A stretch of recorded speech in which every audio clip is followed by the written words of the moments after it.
এদিন সেই আশ্ৰমলৈ বুলি ঋষি দুৰ্বাসাৰ আগমন হ'ল।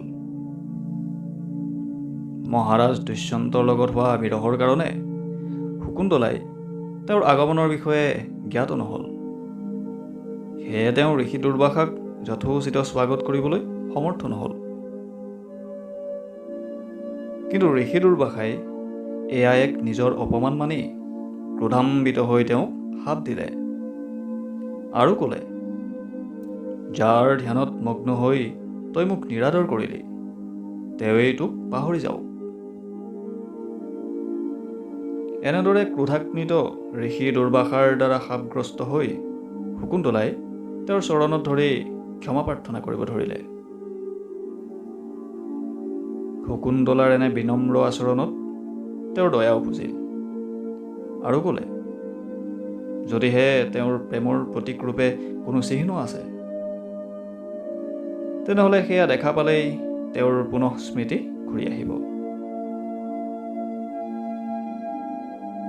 এনেদৰে কিছুদিন পিছতেই কম্ব ঋষিও তীৰ্থযাত্ৰাৰ পৰা উভতি আহিল আৰু শকুন্তলাই মহাৰাজ দুষ্যন্তৰ লগত হোৱা গন্ধৰ্ব বিবাহৰ বিষয়ে ঋষি কম্বক অৱগত কৰালে।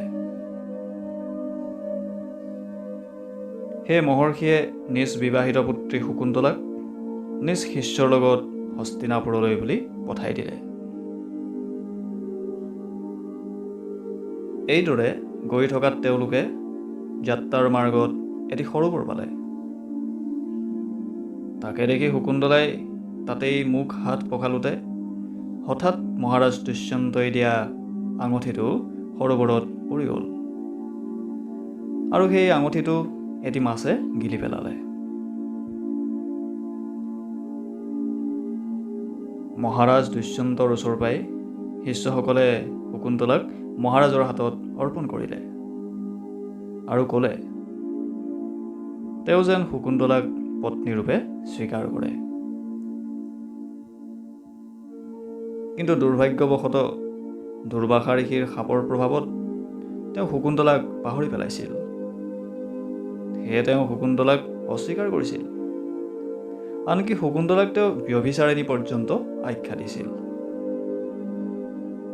তেনেতেই আকাশত এক অদ্ভুত ধ্বনিৰে বিজুলীসহ গৰজি উঠিল আৰু সকলোৰে সন্মুখত মাতা মেনকাই তেওঁক উঠাই লৈ গুচি গ'ল। এনেদৰেই কিছুদিন পাৰ হ'ল। এদিন এজন মাছমৰীয়াৰ জালত সেই মাছটো উঠিল, যি শকুন্তলাৰ আঙঠিটো গিলি থৈছিল।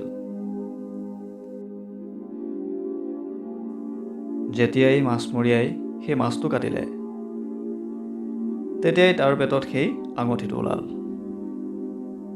মাছমৰীয়াজনে অজ্ঞাতবশতঃ সেই আঙঠিটো মহাৰাজ দুষ্যন্তক উপহাৰস্বৰূপ প্ৰদান কৰিলে।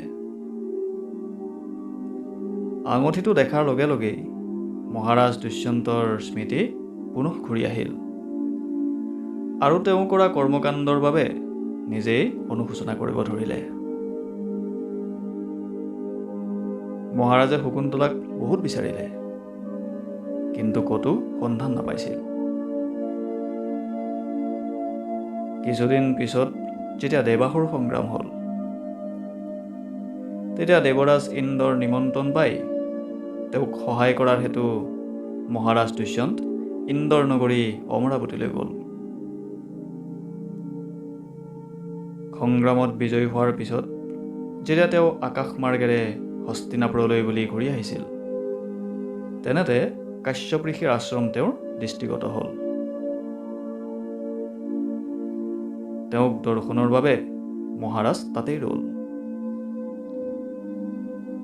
যেতিয়াই তেওঁ আশ্ৰমলৈ বুলি প্ৰৱেশ কৰিলে, তেতিয়াই সেই আশ্ৰমতে এটি শিশু এটা ভয়ংকৰ সিংহৰ লগত খেলি থকা দেখা পালে। মেনকাই পুত্ৰী শকুন্তলাক কাশ্যপ ঋষিৰ ওচৰতে থৈ গৈছিল, অৰ্থাৎ সেই সুন্দৰ শিশু শকুন্তলাৰেই পুত্ৰ আছিল। সেই শিশুটিক দেখা পাই মহাৰাজৰ হৃদয়ত তেওঁৰ প্ৰতি মৰম জাগ্ৰত হ'ল। সেয়ে শিশুটিক কোলাত লোৱাৰ উদ্দেশ্যে তেওঁ আগবাঢ়ি গ'ল।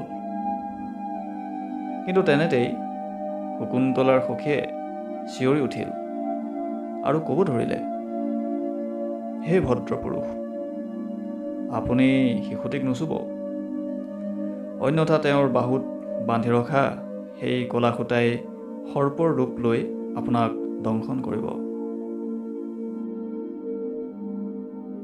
কিন্তু এইবোৰ শুনাৰ পিছতো দুষ্যন্তই নিজক ৰাখিব নোৱাৰিলে আৰু সেই শিশুটিক তেওঁ কোলাত উঠাই ল'লে।